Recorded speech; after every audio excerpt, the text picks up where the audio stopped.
आज हम पढ़ेंगे छंद। छंद की सबसे पहले परिभाषा समझते हैं। जिस रचना में मात्रा का, वर्ण, यति यानी विराम, गति, लय आदि का विचार करके शब्द योजना की जाती है उसे छंद कहते हैं। यानी कोई भी अगर हम लाइन लिखते हैं, कविता में लिखो या पद्य में लिखो या कहीं भी लिखो, उनमें किस किस का ध्यान रखना पड़ता है। एक तो मात्रा का, दूसरा वर्ण का, तीसरा यति यानी विराम यानी कहाँ हमें रुकना है, कहाँ पर गति देनी है, कहाँ पर लयतात्मकता आनी चाहिए आदि का विचार करके अगर शब्द योजना तैयार की जाती है तो उसे छंद कहते हैं। अब छंद जो है, छंद से संबंधित सबसे प्राचीन ग्रंथ कौन सा है? छंद शास्त्र। इसके रचयिता कौन है? महर्षि पिंगल। महर्षि पिंगल द्वारा रचित छंद शास्त्र नामक ग्रंथ छंद का सबसे प्राचीन तथा प्रमाणिक ग्रंथ माना जाता है। इससे पुराना छंद से संबंधित कोई भी ग्रंथ नहीं है। विश्व का प्राचीनतम साहित्य जो वेद माना जाता है, उस वेद को दूसरा नाम क्या है उस वेद का? वेद को छंदस भी कहा गया है। अब हमने परिभाषा में पढ़ा है कि किस किस का ध्यान रखना पड़ता है। मात्रा का, वर्ण का, यति का। तो मात्रा किसे कहते हैं? मात्रा की परिभाषा है अक्षर के उच्चारण में लगने वाला काल। काल यानी समय को मात्रा कहते हैं। यानी एक अक्षर के उच्चारण में जितना हमें समय लगता है उसे हम मात्रा कहते हैं। दूसरा उसमें था वर्ण। तो वर्ण की परिभाषा क्या होती है? वर्ण को सामान्यतः अक्षर भी कहा जाता है। जैसे हम उदाहरण से समझ सकते हैं, रमन। रमन में 3 अक्षर हैं, र है, मैं और न। ये तीनों अलग अलग है तब तो ये अक्षर है, और जब ये मिल जाते हैं एक साथ तो क्या बन गया? शब्द बन गया रमन। तो अक्षर जो वो छोटी इकाई होती है शब्द की बजाय। अब मात्रा के कितने भेद होते हैं? मात्रा के 2 भेद होते हैं। एक होता है ह्रस्व और एक होता है दीर्घ। जैसे स्वर होते हैं ना, ह्रस्व यानी छोटे और दीर्घ यानी बड़े। तो एक मात्रा वाले अक्षर यानी वर्ण को हम क्या कहते हैं? ह्रस्व स्वर कहते हैं या ह्रस्व मात्रा कहते हैं। उसका प्रतीक चिन्ह क्या होता है? एक सीधा डंडा लगाना, जो छंद में लगता है, फिर आगे आपको समझाएंगे।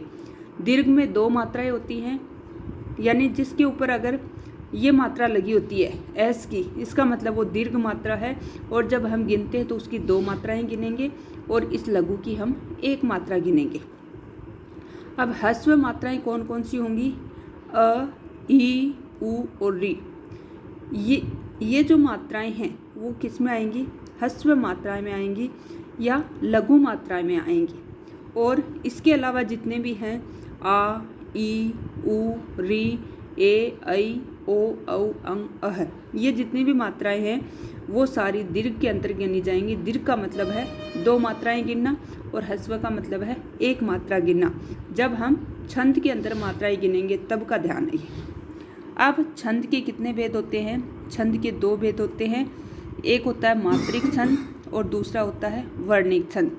तो मात्रिक छंद यानी जिस छंद में मात्राओं की गणना के आधार पर अगर छंद का निर्धारण किया जाता है तो उसे मात्रिक छंद कहते हैं।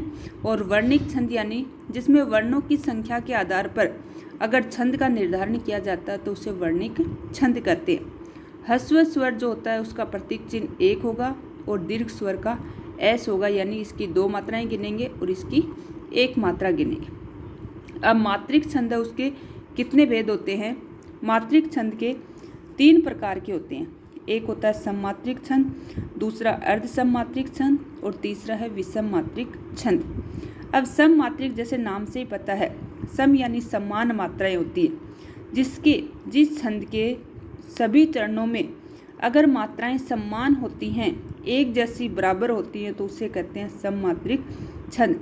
इस छंद के उदाहरण कौन से छंद हैं? गीतिका छंद, चौपाई छंद और रोला छंद। दूसरा है अर्ध सममात्रिक छंद। अर्ध यानी आदि, सम यानी समान मात्राएं। जैसे छंद में 4 चरण माने जाते हैं, तो जिसके पहले और तीसरे में समान मात्राएं हों और दूसरे और चौथे में एक जैसी समान मात्राएं हों, तो उसे क्या कहेंगे? हम अर्ध सममात्रिक छंद कहते हैं। इस छंद के उदाहरण कौन से हैं? दोहा, सोरठा। फिर है विषम मात्रिक छंद। विषम मात्रिक यानी जिसमें आधे चरण भी समान नहीं होते, तो इसमें जो है एक मतलब नियम नहीं रहता है, एक क्रम नहीं रहता है कि इसके बाद इतनी मात्रा आएंगी इतनी आएंगी। इसमें जैसे 6 चरण है, विषम मात्रिक छंद में लगभग 6 चरण वाले छंद ही आएंगे।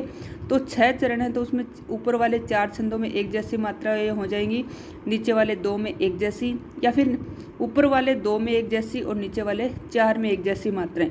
तो उनमें कोई एक निश्चित क्रम नहीं रहता है, वहाँ पर विषम मात्रिक छंद होता है। विषम मात्रिक छंद के उदाहरण कौन कौन से हैं? कुंडलिया छंद और छप्पई छंद।